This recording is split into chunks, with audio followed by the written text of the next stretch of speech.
શ્રી પ્રમુખ એજ્યુકેશનમાં તમારું સ્વાગત છે। આજે ધોરણ 6 પ્રેક્ટિસ વર્કમાંથી પ્રકરણ 10 માપન સ્વાધ્યાય 10.1 પ્રશ્ન પહેલો, નીચેના દાખલા ગણો। તેમાં પહેલો, ઉમાની નોટબુક ચોરસ આકારની છે। આ નોટબુકની બાજુની લંબાઈ 18 સેમી છે, તો નોટબુકની પરિમિતિ કેટલી થાય? તો અહીંયા આપણે લંબાઈ આપી દીધી છે, બરાબર છે। તો કે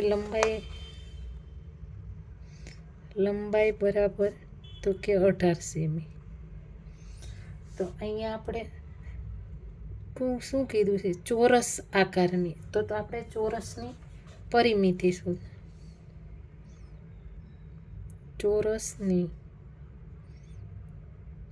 પરિમિતિ બરાબર તો શું આવે? તો કે આપણે લખીએ 4 ગુણ્યા બાજુની લંબાઈ। પહેલા નહીંતર આપણે 4 વાર તો કે લંબાઈ વત્તા લંબાઈ કરતા હતા, તો 4 ગુણ્યા ફક્ત આપણે લંબાઈ જ કરવાની, બરાબર।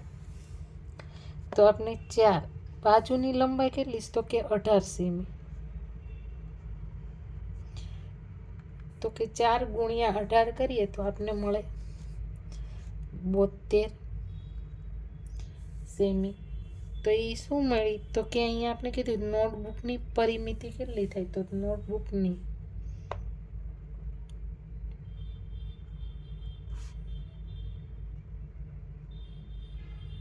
બરાબર પરિમિતિ 72 સેમી છે।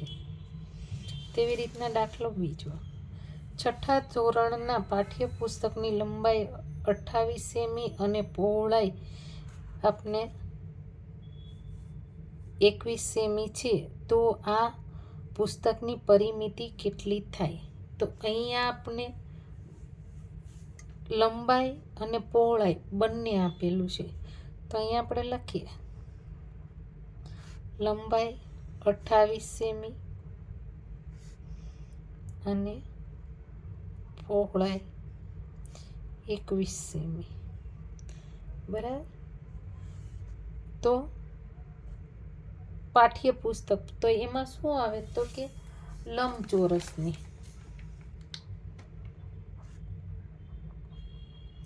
લંબચોરસની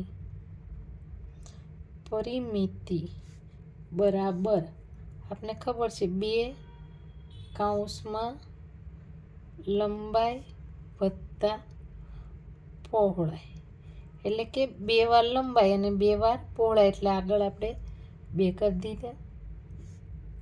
2 પણ લંબાઈ આપણે કેટલી આપીશ? તો કે 28 વત્તા પહોળાઈ 21 અહીંયા પાછળ લખવાનું તે શું છે? તો કે સેમી, બરાબર। હવે 2 લખ્યા, આ બંનેનો 8 ને 9 અને 4 તો 49 આવ્યા। 49 ગુણ્યા આપણે 2 કરીએ તો આપણે 98 સેમી। તો એ પુસ્તકની પરિમિતિ બરાબર લખવાનું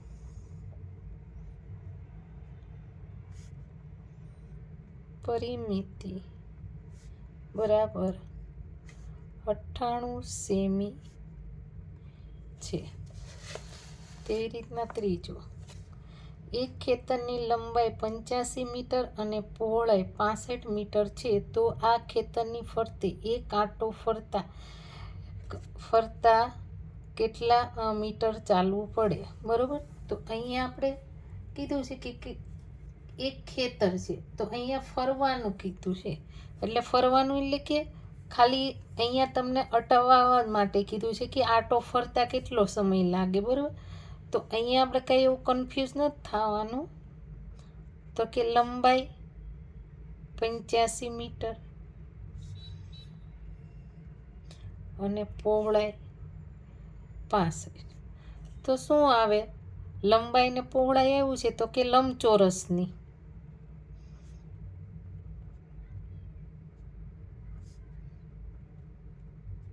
લંબાઈ પહોળાઈ આપ્યું હોય એટલે લંબચોરસની પરિમિતિ લખવાનું, તો કે આપણે આગળ હતા ને કરતો 2 કૌંસમાં લંબાઈ વત્તા પહોળાઈ 2 85 વત્તા 65 2 આ બંનેનો આપણે સરવાળો કરી 10 0 વધી 1 ને 9 તો કે 150 તો 150 શું છે તો કે મીટર અહીંયા આપણે મીટર લખી નાખીએ હવે આ બંનેનો ગુણાકાર કરીએ તો આપણે મળે 300 મીટર તો ખેતરની ફરતે એક આંટો ફરતા કેટલા મીટર ચાલવું પડે તો લખવાનું કે ખેતરની ફરતે એક આંટો ફરતા 300 મીટર ચાલવું પડે બરાબર।